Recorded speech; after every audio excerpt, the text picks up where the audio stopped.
Grand Rapids Ballet is committed to keeping students in great shape and their skills sharp. Virtual classes will allow them to do just that. And joining us this morning is GR Ballet's School and Junior Company Director, Attila. Good morning. Good morning. How are you today? I'm fantastic. You? Great, great. Wonderful. All right, so instead of canceling these camps altogether, you guys went a different route. Just like many other camps and situations, you're going virtual. So explain to people how this will all work. Yeah, so as we've all experienced in the past couple of months, we've completely had to flip our programming and change everything a little bit. So all of our programming as of now is going to be continued virtually through Zoom classes. This is pretty much how we finished out our school year. Probably about a good 2 or 3 months ago, when everything was shut down in our school, we switched over to Zoom classes. And the Zoom program proved that, ballet and dance could still work. Even though we're not in the studio, we could still do it virtually. Have you had to kind of rely on the parents a little bit more to help out? Because I know as an instructor, when you're teaching someone ballet, sometimes you have to walk over and kind of straighten their arm out a little bit or straighten their waist. So how have the parents kind of, or maybe another mentor played along or played a role in all of this? Well, the virtual program works really, really well for more advanced students. So obviously we've also had to modify the classes. So, the exercises, the dances, the combinations, they also become a little bit simpler, so it's easier to follow along. But the beauty of the virtual program is that you're still able to give the students one-on-one attention. So you're able to stop the class. You can ask the dancers to repeat certain steps and combinations, apply the corrections.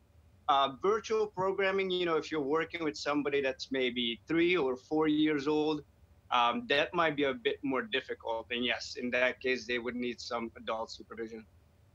How do you feel as though this has been received? I think because everything came so fast and it happened, and all the dancers and instructors, everywhere, I think everybody just kind of went into this shock of all of a sudden nothing is happening. When everybody started doing, YouTube classes and virtual programming, I think all the dancers were relieved that there's still something that they can do so they don't lose all the hard work that they've done up till that point.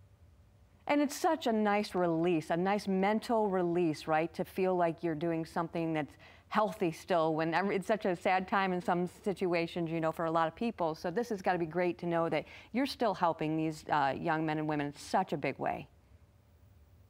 Oh, absolutely. Like you said, that part of it that okay, there's still some structure in your life. There's a schedule, that your class is going to happen at a certain time. And no matter what happens, you can rely on the virtual classes to happen.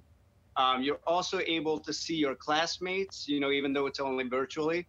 But that certainly helps to keep going and not let everybody just sit still and wait until we're able to reopen to full capacity and go back to what normal used to be. How can someone go ahead and enroll? Well, the best way to enroll with everything is just to go on our website, www.grballet.com, and all the programming information is right in our website. Fantastic. Thanks so much for spending some time with us this morning. Absolutely. Thank you so much for having me. Our pleasure. Thanks much.